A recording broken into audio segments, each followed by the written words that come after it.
Amaya wasn't a stranger to challenges. The oldest of 4 siblings, she carried the weight of responsibility with quiet grace. Every morning, she woke up before dawn to make breakfast and get her younger siblings ready for school. Her mother, a nurse working long shifts, depended on Amaya to keep the household running. Between school, volunteering at the local food bank, and tutoring neighborhood kids, Amaya's days were full. Her evenings were spent with her nose in textbooks, dreaming of a future where she could become a doctor and lift her family out of poverty. But dreams cost money, and in their tight-knit community, resources were scarce. The cracked sidewalks and peeling paint on houses told stories of struggle, yet there was always a sense of camaraderie. Amaya's warmth and determination made her a beacon of hope for the neighborhood. One fateful evening, as Amaya studied at her desk, a faint, acrid smell wafted through her open window. At first, she dismissed it, thinking it was a neighbor burning leaves. But as the scent grew stronger, she glanced outside and froze.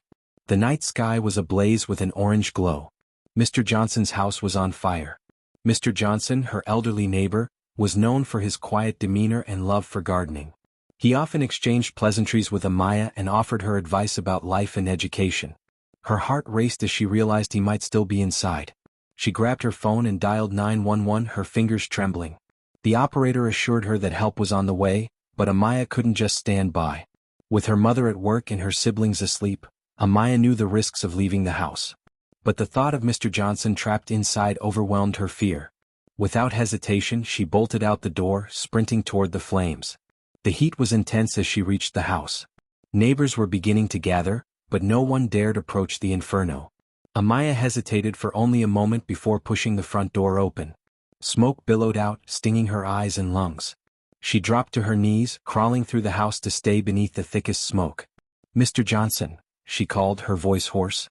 A faint cough answered her from the kitchen. She moved quickly, navigating the familiar layout. There, huddled in the corner, was Mr. Johnson. His face was pale and his eyes were glassy from the smoke. "Amaya," he rasped, his voice barely audible. "Yes, it's me." "We need to get out," she urged, helping him to his feet. He leaned heavily on her as they made their way toward the door. A section of the ceiling collapsed behind them, the roar of the flames growing louder. Just as Amaya's strength began to falter, they stumbled out into the cool night air. The crowd erupted in cheers as firefighters rushed past them. Amaya and Mr. Johnson collapsed onto the lawn, gasping for air. Paramedics quickly tended to Mr. Johnson, who nodded weakly toward Amaya, gratitude shining in his eyes. "You saved my life," he whispered before being loaded into an ambulance. The next day, Amaya woke to find her street abuzz with activity. News of her bravery had spread, and neighbors stopped by to thank her and offer small tokens of appreciation. While she appreciated their kindness, she felt uncomfortable with the attention. She didn't consider herself a hero. She had simply done what needed to be done. Later that afternoon, there was a knock at the door. Amaya opened it to find a woman in a navy blue blazer, her posture crisp and professional. "Amaya Thomas?" the woman asked, holding out a business card. "I'm Claire Benson from the Bright Horizons Foundation."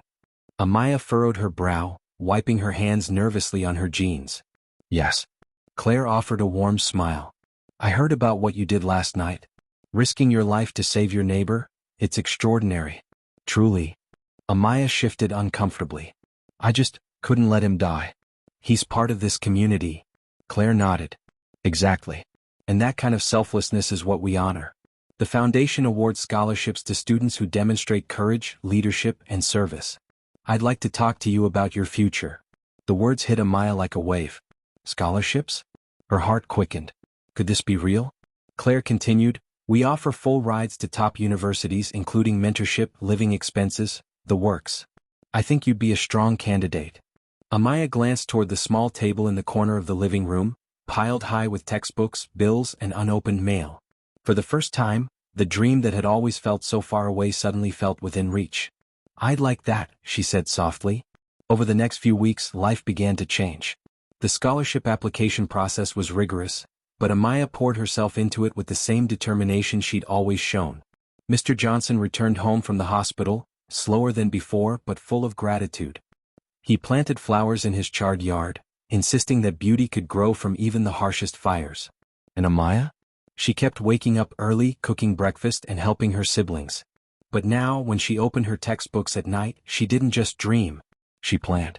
Because for the first time, the future wasn't just something to hope for. It was something she was building, one brave choice at a time. Amaya opened it to find Mr. Johnson standing there, looking healthier than she expected.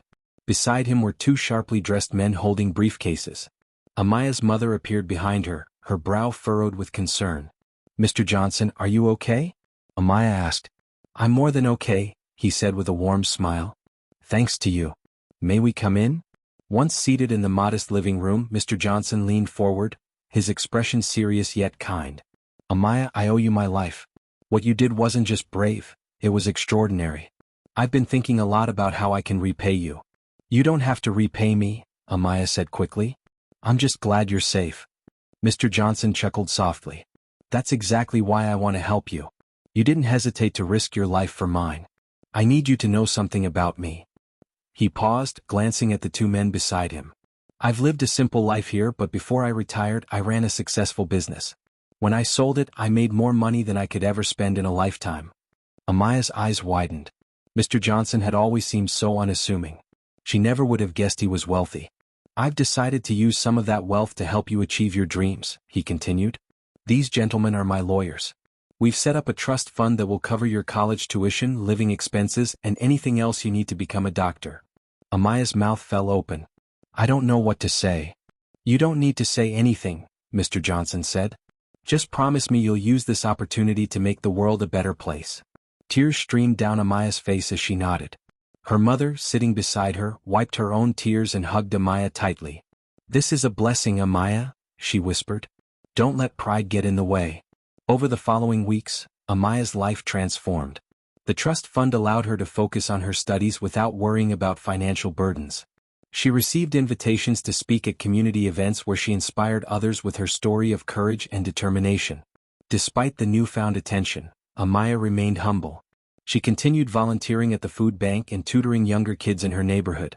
Mr. Johnson often visited, sharing stories of his life and offering advice as she navigated her new opportunities. As Amaya prepared to leave for college, she reflected on the night that changed everything.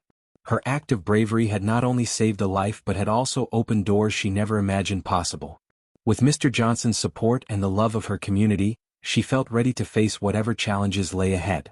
Years later, as Dr. Amaya Johnson, she adopted his last name in gratitude. She returned to her old neighborhood to open a free clinic. Mr. Johnson, now in his 90s, attended the grand opening, his eyes filled with pride. Together they proved that acts of kindness, no matter how small or large, could create ripples of change that last a lifetime.